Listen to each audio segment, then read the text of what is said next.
em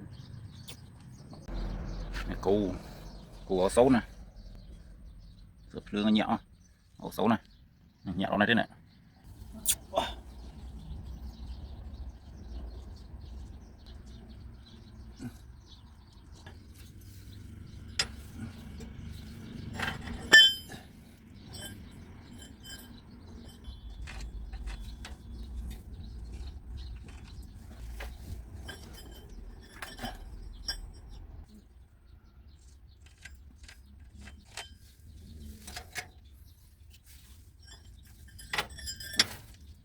Cứ nhá sâu này tao nhà lịch bốc.